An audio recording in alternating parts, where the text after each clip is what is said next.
Welcome to the Throwdown. Woo! We made it. We made it. I'm glad that this throwdown came from our council last week, but because we did not get to do the episode last week, we were like, let's carry this over because this is a fun one. This is good. So, if you're not familiar with the Throwdown, is a situation where our council from our Discord puts together two things that will enter a ring and only one can leave, and we have to debate which one will survive and why. So this week's Throwdown is featuring none other than Moon Knight versus the Mandalorian. And in parentheses, it says the council thinks leaving the Darksaber out is nice, but hey, we're a shadow council, not the law. I would say that we have to leave the Darksaber out. I agree. Wouldn't you agree? I agree. I don't know what the Darksaber does, but it seems like a lightsaber to some. Have you not watched? No, I haven't watched Mandalorian?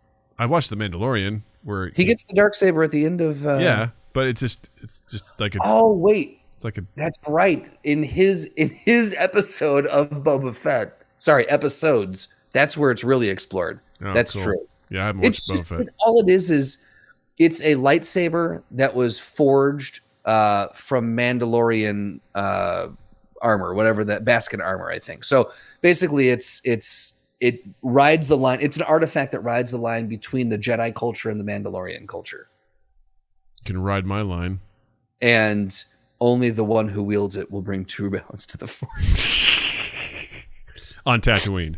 On Tatooine, yeah, it's got to be on Tatooine. Every battle happens there at the Mos Eisley Cantina. So exactly. All right. Why don't you start with the Mandalorian and then I'll go through Moon Knight. Okay. Mandalorian Baskin Robbins armor. That's right. Yeah, it's Baskin or Beskar. Sorry, not Baskin. I leave it to our stream to call me out on my nerdy faux pas. Powers, that's why I love you guys. Powers and stats for the Mandalorian. What do we got here? He's a 9B physically, but 9A with vibro knife and blasters. Sounds like my prom night. With sufficient bombs, and an 8A with the Darksaber. So we're going to take 8A away, Doug. We're not taking 8A into an account. Copy okay? that. Not taking it into account. Okay. So, likely in his 30s, he's a human, Mandalorian foundling, and warrior. He's got superhuman physical characteristics, combat mastery.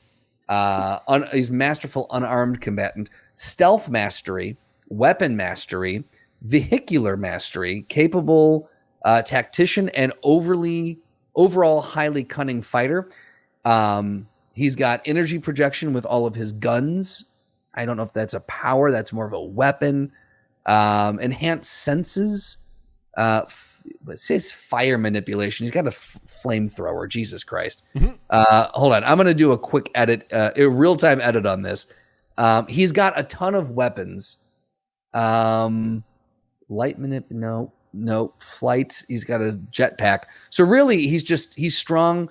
He's got combat mastery, stealth mastery, weapon mastery, and he is a skilled tactician. That's his powers. He's pretty heavy in the attacks. He's got wall level or small building level. Let's see. Superhuman lifting strength. Durability. He's very, very durable because of his Baskin Robbins armor. Stamina, peak human. He did not appear to be the least bit tired after fending off and defeating 3 Trandoshan warriors after having already been in a fierce fight just minutes prior.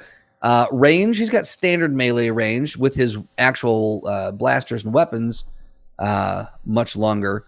And then he's got gifted intelligence. His weakness, while formidable, he can occasionally make mistakes in combat and, if needed to, can actively let others hit his armor without trying to dodge or block, which is very similar to what Moon Knight does. He likes to take the hits.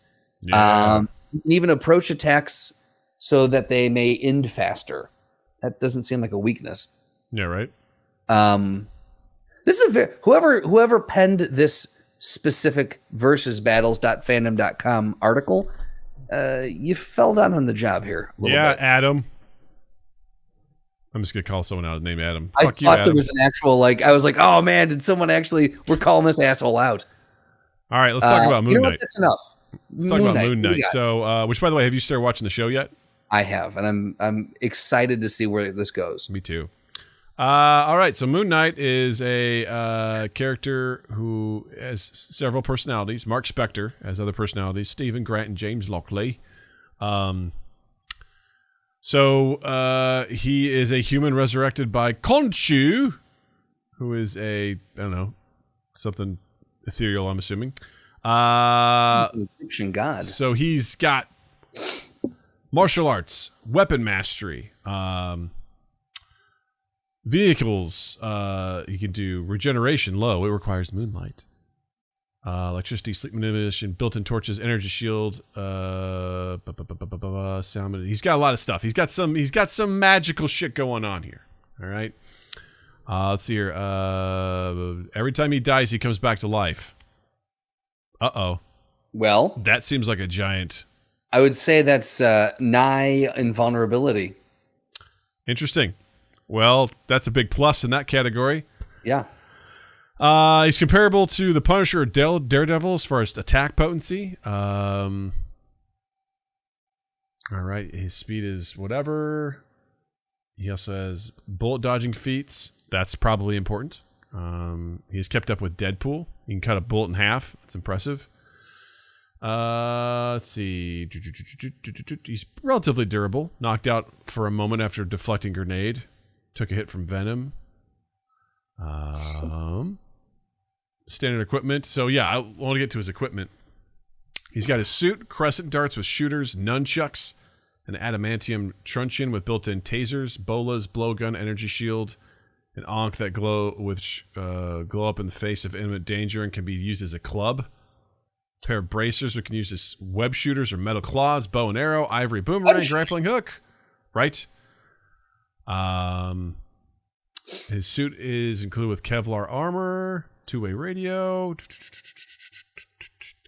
He's above average intelligence, expert in multiple martial arts and boxing, mastered all the fighting styles in the world.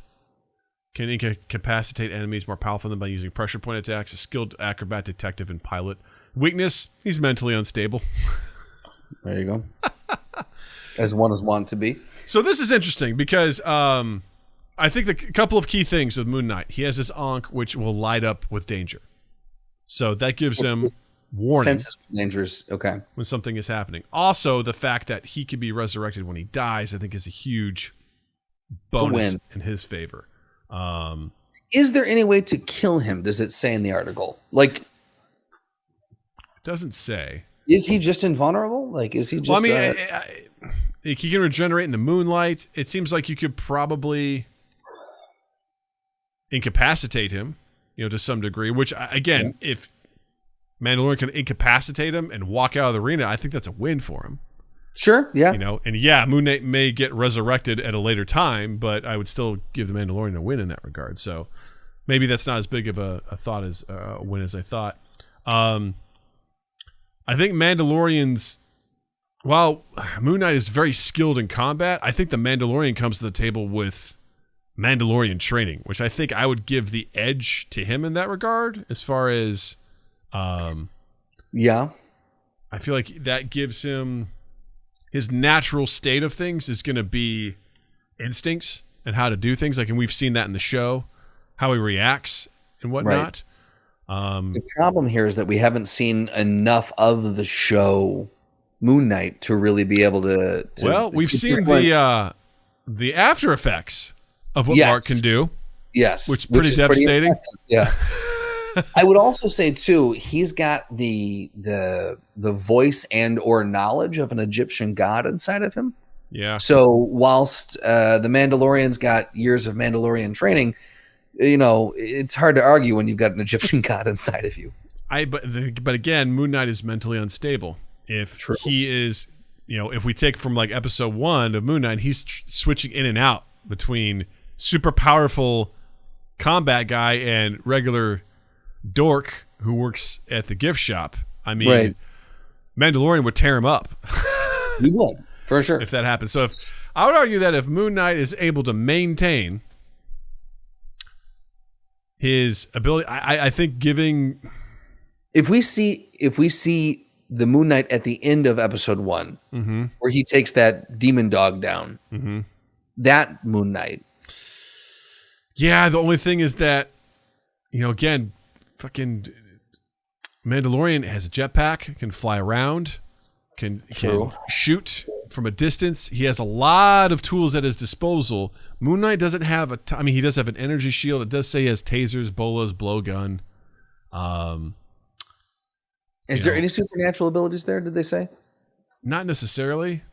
He's got flashbangs. So it seems like their arsenal is pretty similar to one another. Yeah. As far as like what they have at their disposal. So I'll give that a wash. I think in armor hand-to-hand... What's that? That armor that the Mandalorian has is really tough to... That's the thing. Can it deal with adamantium, though, is the question. Well, I guess at the end of the day, can a lightsaber cut through adamantium? I think the answer is yes. Because the lightsaber cannot cut through Baskin Robbins armor. So that is, it's one of the best. Yeah, 31 flavors of armor. So if a lightsaber can cut through adamantium, and I know he doesn't have it, but I'm just saying as far as comparing the two different metals, if his armor does not allow a lightsaber to cut through it, that's pretty fucking tough armor. Yeah. So how would Moon Knight actually get through that armor? I think that's a great question because I don't know if he can. He'd have to get up under the helmet, or he'd have to get in through one of the sides where where there's an opening in the armor. Yeah, and he does seem like he's skilled in every martial art. He's got they even said though he can take down opponents more powerful than him based off of his martial arts abilities. Pressure point attacks. But if the pressure points are covered up because of the armor, can he get to them? I think this would be an amazing fight between these two. Would love to see it. I think I'm going to give the advantage to the Mandalorian because of maneuverability. Let's go back to his speed. Movement is subsonic with massively hypersonic combat speed. So he does have really fast combat speed, but he has to close the distance. Who's that, Moon Knight? The Moon Knight does. Whereas Mandalorians could just jetpack around, fire blasters, fire rockets, flamethrowers. Like I feel like that distance makes a huge difference. And he's got that knife bow staff thing. Yeah. He's very adept with. Yeah. So I think it would be a close one, but Moon Knight would have to do some tremendous damage to either get through the armor or find a way to subvert the armor with just like, blunt force trauma. Yeah. Or something. I was always under the assumption that Moon Knight was more of a metaphysical type character. Then when I did some research based off of the show coming out, I realized, oh no, he can transform. The costume kind of manifests itself by magic, but outside of that, it seems as though he's pretty much just got standard, slightly above average human stuff. So he's an agent of a god. He's but he's not blessed with like Thor-like powers or anything like that. Right. So I think because of that, I have to give it to the Mandalorian. You know what? I feel like I gotta say I agree. So it's gonna be the Mandalorian. Nice. Good stuff. Thank you as always, Council. That was a good conversation.